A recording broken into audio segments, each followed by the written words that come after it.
السلام علیکم ورحمۃ اللہ وبرکاتہ۔ بسم اللہ الرحمن الرحیم۔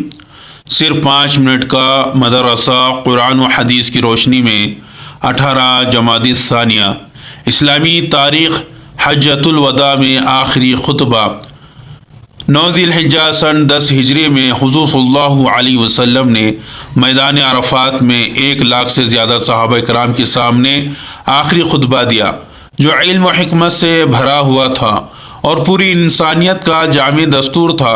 اس میں آپ صلی اللہ علیہ وسلم نے فرمایا، اے لوگو، میری باتیں غور سے سنو، شاید آئندہ سال میری تم سے ملاقات نہ ہو سکے۔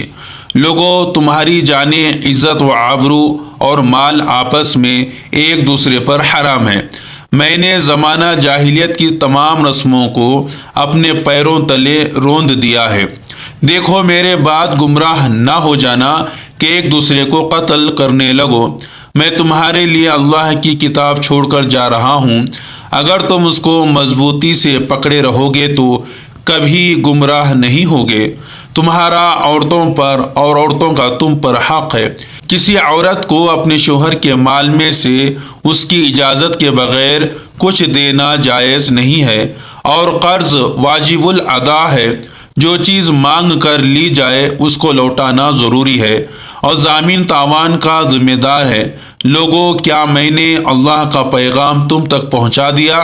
سب نے جواب دیا، بلا شبہ آپ صلی اللہ علیہ وسلم نے امانت کا حق کر دیا اور امت کو خیر خواہی کی نصیحت فرمائی۔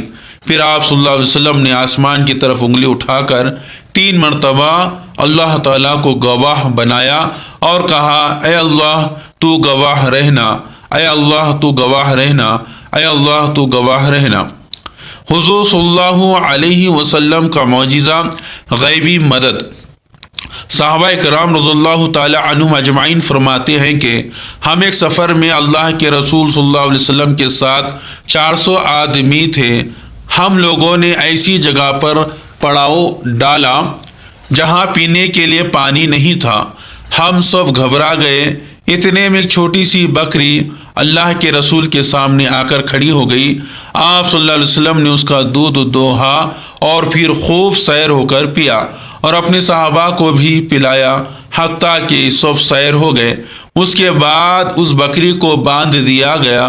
صبح کو اٹھ کر دیکھا تو وہ بکری غائب تھی۔ حضور صلی اللہ علیہ وسلم کو خبر دی گئی تو آپ صلی اللہ علیہ وسلم نے فرمایا، جو اللہ اس کو لایا تھا وہی اسے لے گیا۔ ایک فرض کے بارے میں دینی علم حاصل کرنا۔ رسول اللہ صلی اللہ علیہ وسلم نے فرمایا، دینی علم کا حاصل کرنا ہر مسلمان پر فرض ہے۔ ایک سنت کے بارے میں زیارت قبور کی دعا۔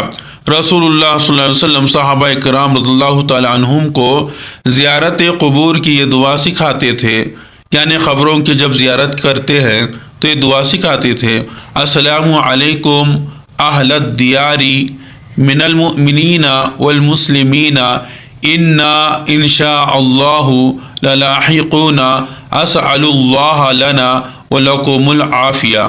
ترجمہ، سلام ہو تم پر اے اس بستی کے مومنوں اور مسلمانوں، اور ہم بھی انشاءاللہ تمہارے ساتھ ملنے والے ہیں۔ ہم اپنے اور تمہارے لیے اللہ سے عافیت چاہتے ہیں۔ ایک اہم عمل کی فضیلت مصافحہ سے گناہوں کا جھڑنا۔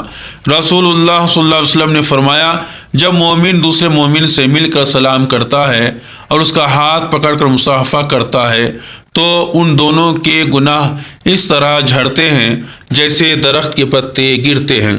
ایک گناہ کے بارے میں یتیموں کا مال مت کھاؤ۔ قرآن اللہ تعالیٰ فرماتا ہے، یتیموں کے مال ان کو دیتے رہا کرو، اور پاک مال کو ناپاک مال سے نہ بدلو، اور ان کا مال اپنے مال کے ساتھ ملا کر مت کھاؤ۔ ایسا کرنا یقیناً بہت بڑا گناہ ہے۔ دنیا کے بارے میں مال اولاد قرب خداوندی کا ذریعہ نہیں۔ قرآن اللہ تعالیٰ فرماتا ہے، تمہارے مال اور تمہاری اولاد ایسی چیز نہیں جو تم کو درجے میں ہمارا مقرب بنا دے، مگر ہاں جو ایمان لائے اور نیک عمل کرتا رہے تو ایسے لوگوں کو ان کے اعمال کا دگنا بدلہ ملے گا اور وہ جنت کے بالا خانوں میں آرام سے رہیں گے۔ آخرت کے بارے میں گنہگاروں کے ساتھ قبر کا سلوک۔ رسول اللہ صلی اللہ علیہ وسلم نے فرمایا، جب گنہگار یا کافر بندے کو دفن کیا جاتا ہے تو قبر اس سے کہتی ہے، تیرا آنا نامبارک ہو، میری پیٹھ پر چلنے والوں میں سے مجھے تو سب سے زیادہ ناپسند تھا، جب تو میرے حوالے کر دیا گیا ہے اور میرے پاس آ گیا ہے تو آج میری بدسلوکی دیکھے گا۔ پھر قبر اس کو دباتی ہے اور اس پر مسلط ہو جاتی ہے تو اس کی پسلیاں ایک دوسرے میں گھس جاتی ہیں۔ طب نبوی سے علاج، خربوزے کے فوائد۔ رسول اللہ صلی اللہ علیہ وسلم نے فرمایا، کھانے سے پہلے خربوزے کا استعمال پیٹ کو بالکل صاف کر دیتا ہے اور بیماری کو جڑ سے ختم کر دیتا ہے۔ نبی صلی اللہ علیہ وسلم کی نصیحت۔ رسول اللہ صلی اللہ علیہ وسلم نے فرمایا، تم گھروں کے دروازوں کے سامنے نہ آیا کرو بلکہ دروازوں کے کناروں پر کھڑے ہو کر سلام کرو۔ اگر تمہیں اجازت مل جائے تو داخل ہو جاؤ ورنہ واپس چلے جاؤ۔ اللہ تبارک تعالیٰ سے دعا ہے کہ اللہ تبارک تعالیٰ ہم ان باتوں پر عمل کرنے والا بنائے اور ان باتوں کو یاد رکھنے والا بنائے۔ اگر مجھ سے پڑھنے میں کہنے میں کچھ خطا غلطی ہو گئی ہو تو کمنٹس کے ذریعے ضرور میری اصلاح فرما دیں۔ اگر آپ کو یہ ویڈیو اچھی لگی ہے تو لائک کریں، شیئر کریں اور خاص کر میرے چینل کو سبسکرائب کریں۔ السلام علیکم ورحمۃ اللہ وبرکاتہ۔